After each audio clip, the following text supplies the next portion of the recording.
Mambo matatu niliyojifunza kwa watu waliofanikiwa kwenye eneo la ndoa. Na utajiuliza ni mambo gani hayo?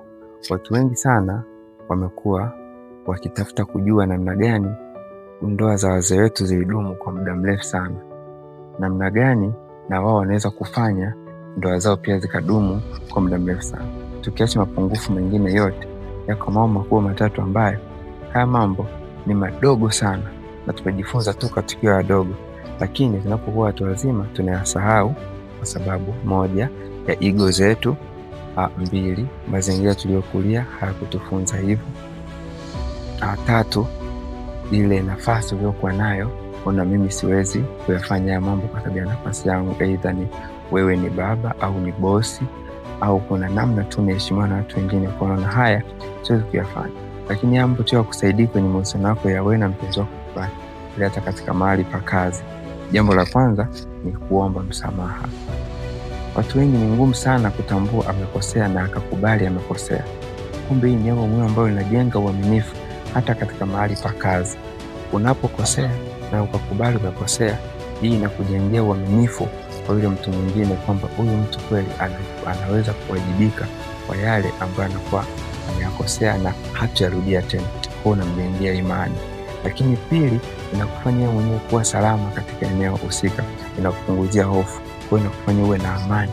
Baada ya kuomba msamaha unapata amani ndani ya moyo wako. Na wakati mwingine unakuwa hujakosea, lakini unaomba msamaha ili kutafuta amani kwenye familia yako. Na kuna mtu mmoja aliye kusema, mwanaume aliyekomaa kihisia, mwanaume ambaye anafaa kuwa mume, yule ambaye anaweza kuomba msamaha hata pale ambako hajakosea. Jambo la pili ni kusema neno pole. Pole neno dogo sana, lakini neno ambalo lina tafsiri ya huruma. Kila mtu anatamani kuhurumiwa, kwa sababu kila mtu kuna mahali kwenye maisha yake anapitia maumivu. Mwingine anapitia maumivu kazini, mwingine anapitia maumivu kwenye kazi za nyumbani anazofanya.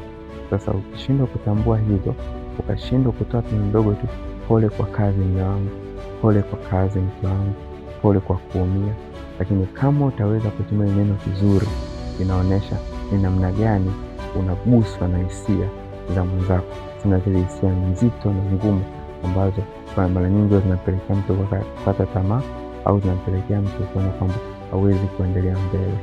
Jambo la tatu ni kusema asante. Kusema asante inaweza kutafsiriwa kwamba ni kwa watu wa mdogo kwenda kwa mkubwa, au kwa mtu ambaye ni mfili kwenda kwa mtu ambaye ni mfili.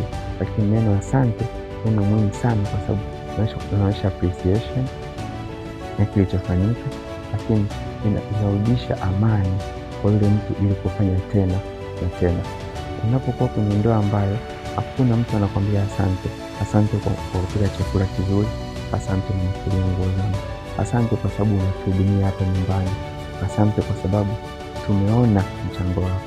Hata kuna zile siku nyingi zinapita ambazo labda siku ya mwanamke duniani, siku ya mama, siku ya baba duniani, siku ya birthday ya mtu, sehemu ambazo unaweza ukazitumia pia kuonyesha shukrani zako, kuonyesha appreciation zako kwa mtu ambaye ni muhimu kwako, kwa mkeo au kwa mume wako. Ukitumia neno asante, unamjengea yule mtu kutaka kufanya tena kitu kizuri zaidi ya kile alichokifanya.